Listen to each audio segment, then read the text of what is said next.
এক বোন পৃথিবী ছাড়ার আগে ছোট্ট একটি চিরকুট লিখে গিয়েছিল। চিরকুটে লেখা ছিল, আমার মতো স্বামী যেন প্রতিটি ঘরে ঘরে হয়, কিন্তু আমার মতো স্বামী যেন কোনো মেয়ের কপালে না জুটে। কারণ আমি অতিরিক্ত মা ভক্ত ছেলেদেরকে ঘৃণা করি। কারণ অতিরিক্ত মা ভক্ত ছেলেদেরকে বিয়ে করলে আপনার কপালে দুঃখ ছাড়া কখনো সুখ আসবে না। মা ভক্ত ছেলেরা শুধু মা ভক্ত হয়, কখনো বউর প্রেমিক হয় না। জানি ভাই, তোমার মার সাথে তোমার রক্তের সম্পর্ক, কিন্তু তোমার স্ত্রীর সাথে তোমার আত্মার সম্পর্ক। সব সময় কি মায়ের কথাই শুনে চলবা? স্ত্রীর কথা শুনতে হবে। কখনো নিজের মার কথা শুনে স্ত্রীকে জাজ করতে আসবেন না। নিজের বিবেক দিয়ে একটু চিন্তা করে দেখবেন কোনটা সঠিক কোনটা ভুল, তারপর জাজ করতে আসবেন।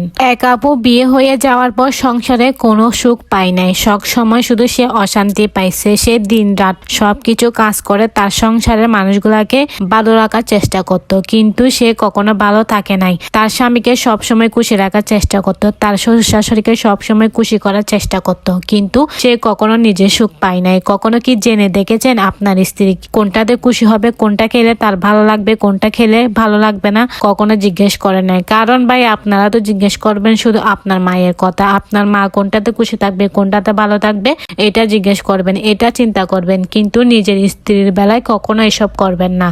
করবেন কেমনে? কারণ আপনারা তো মা ভক্ত ছেলে, বোঝেন নাই? শুধু মা ভক্ত হলে হবে না, বোর ভক্ত হতে হবে। মাকে এমন না যে মাকে ফেলে দিতে বলতেছি, বউকে বুকে টেনে নিতে বলতেছি, কিন্তু মারটা মার জায়গায়, বোরটা বোর জায়গায়, দুইজনকে সমান অধিকার দিতে হবে। একটা মেয়ে কিন্তু তার পরিবারকে ছেড়ে, সবকিছু ছেড়ে, তার ছোটবেলার স্মৃতি সবকিছু ছেড়ে আপনার কাছে এসেছে শুধুমাত্র আপনাকে বিশ্বাস করে, আপনাকে ভালোবাসে। তো আপনি যদি এই জায়গায় একটা মেয়েকে এইভাবে কষ্ট দেন, তাহলে কি ভাই আর কোনো কিছু হতে পারে? হতে পারে না।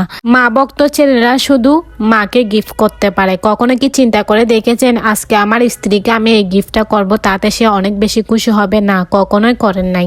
একটা মেয়ে কিন্তু হাজার পিরিয়ডের ব্যথা সহ্য করে, হাজার প্রেগনেন্টের ব্যথা সহ্য করে আপনাকে বাবা হওয়ার সুযোগ করে দেয়, কিন্তু সে বাবা হওয়ার সুযোগ করে দেওয়া নারীকে কি আপনি কখনো সম্মান করেছেন? আজ পর্যন্ত কি কখনো বলতে পারবেন? স্ত্রীকে নিয়ে যেয়ে একদিন রেস্টুরেন্টে খাবার খাওয়াইছেন, কোথাও ঘুরতে নিয়ে গেছেন, সপ্তাহে একদিন যেটা খেতে পছন্দ করে ওইটা রাতে চাকরি থেকে ফিরে আসার সময় পকেট ভরে আনতেন? কখনো আনতেন না। কিন্তু মারগুলা টিকিয়ে আনতেন, স্ত্রীগুলো কখনোই আনতেন না। মা অসুস্থ হলে মাকে সেবা করতে পারেন, কিন্তু স্ত্রী অসুস্থ হলে স্ত্রীকে কখনো সেবা করতে পারেন না। কারণ সে তো আপনার স্ত্রী, সে তো আপনার মা না, তাই না? কিন্তু স্ত্রী অসুস্থ হলে তার স্বামীকে সেবা করতে পারে, কিন্তু স্বামী কখনো সেটা করতে পারে না। মা যখন তার ছেলের কাছে হাত খরচের টাকা খুঁজে তখন দিতে পারে, কিন্তু বউ যখন তার স্বামীর কাছে হাত খরচের টাকা খুঁজে তখন সে দিতে পারে না।